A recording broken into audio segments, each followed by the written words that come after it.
வெகு தூரம் கூட்டிச் செல்லடி, பன்னிசையில் பாடங்கள் மாற்றி சொல்லடி. கன்னி உந்தன் மனக்கூண்டில் என்னை தள்ளடி, கண்ணசைத்து அங்கேயே வைத்துக் கொள்ளடி. மந்திரத்தை மாற்றாமல் கற்றுக் கொடுத்தால் விந்தைகளை ஏராளம் சொல்லித் தருவேன். உந்தன் செல்ல மொழியினிலே உள்ளம் கொள்ளையடிப்பதும் ஏன், துள்ளி துள்ளி வரும் நடையில் மனம் மெல்ல துடிப்பதும் ஏன்.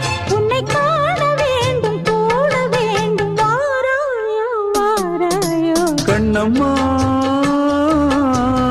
காதல் என்னும் கவிதை சொல்லடி, உன் பிள்ளை தமிழில்